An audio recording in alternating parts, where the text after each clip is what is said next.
नमस्कार, महाराष्ट्र के महानिर्णय में आप सभी का स्वागत है। मैं हूं आपके साथ प्रीति रघुनंदन। मुंबई के गेटवे ऑफ इंडिया परिसर में भारत और फ्रांस की दोस्ती का एक नया अध्याय लिखने वाले शानदार 3D लाइट शो का आयोजन किया गया। इस मौके पर फ्रांस के राष्ट्रपति इमैनुअल मैक्रों और प्रधानमंत्री नरेंद्र मोदी के साथ मुख्यमंत्री देवेंद्र फडणवीस और उप मुख्यमंत्री एकनाथ शिंदे भी मौजूद थे। इस दौरान भारत और फ्रांस के बीच सांस्कृतिक आदान प्रदान को और अधिक मजबूत करने पर जोर दिया गया। प्रधानमंत्री ने घोषणा की कि फ्रांस में जल्द ही स्वामी विवेकानंद सांस्कृतिक केंद्र शुरू किया जाएगा।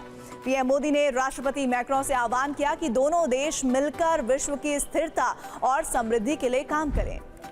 महाराष्ट्र के मुख्यमंत्री देवेंद्र फडणवीस ने कहा कि महाराष्ट्र सरकार एग्रीकल्चर सेक्टर में आर्टिफिशियल इंटेलिजेंस की मदद से खाद्य सुरक्षा, जलवायु परिवर्तन से निपटने की क्षमता और महिला सशक्तिकरण के प्रयास कर रही है।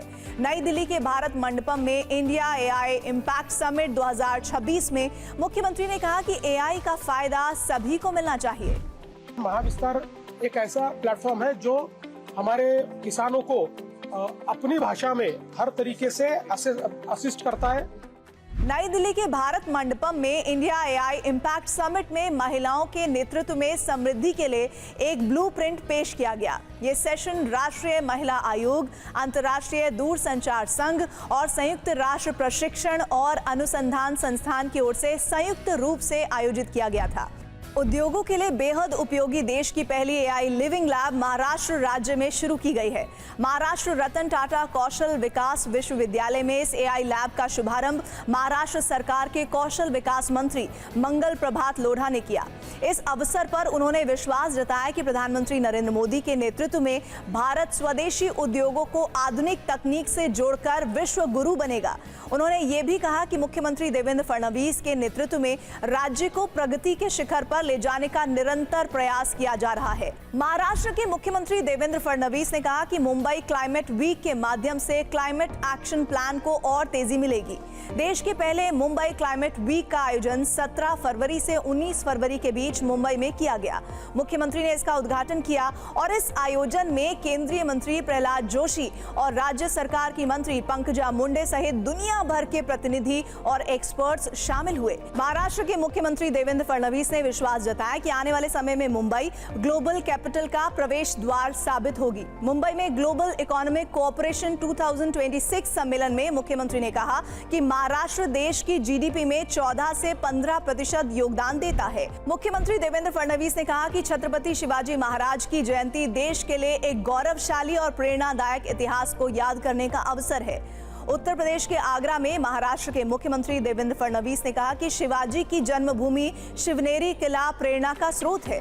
वहीं आगरा का लाल किला गौरव का प्रतीक है। नवी मुंबई अंतर्राष्ट्रीय हवाई अड्डे के कार्गो टर्मिनल पर मुख्यमंत्री देवेंद्र फडणवीस ने फेडेक्स हब का भूमि पूजन किया।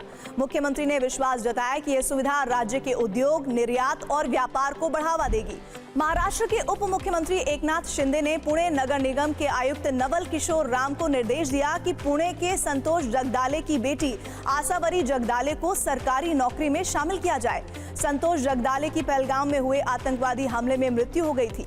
आतंकवादी हमले में जान गंवाने वाले नागरिकों के परिवारों को संबल प्रदान करने के लिए उप मुख्यमंत्री शिंदे ने पुणे में जगदाले परिवार से मुलाकात की थी। इस दौरान उन्होंने परिवार को सांत्वना दी थी और आर्थिक सहायता देने के मकसद से आसावरी को सरकारी सेवा में नियुक्त करने का आश्वासन दिया था। महाराष्ट्र की उप मुख्यमंत्री सुनेत्रा पवार की उपस्थिति में अल्पसंख्यक विकास विभाग की समीक्षा बैठक संपन्न हुई। इस बैठक के दौरान उप मुख्यमंत्री सुनेत्रा पवार ने कहा कि राज्य सरकार अल्पसंख्यक समुदाय के सामाजिक, आर्थिक, शैक्षणिक और सांस्कृतिक उत्थान के लिए पूरी तरह से प्रतिबद्ध है। विवेक भीम नवार को महाराष्ट्र लोक सेवा आयोग के अध्यक्ष पद की शपथ दिलाई गई। लोक भवन में आयोजित समारोह में राज्यपाल आचार्य देवव्रत ने उन्हें पद और गोपनीयता की शपथ दिलाई। नवी मुंबई के खारघर में हिंद दी चादर कार्यक्रम का आयोजन होने जा रहा है। ये आयोजन 28 फरवरी से 1 मार्च तक चलेगा। हाल ही में प्रधान सचिव डॉक्टर श्रीकर परदेशी और कार्यक्रम के समन्वयक रामेश्वर नायक के बीच एक महत्वपूर्ण बैठक संपन्न हुई। बैठक के दौरान सुरक्षा, ट्रैफिक, आवास, स्वच्छता, जलापूर्ति, लंगर सेवा और बस जैसी सभी आवश्यक सुविधाओं के पुख्ता इंतजाम के निर्देश दिए गए।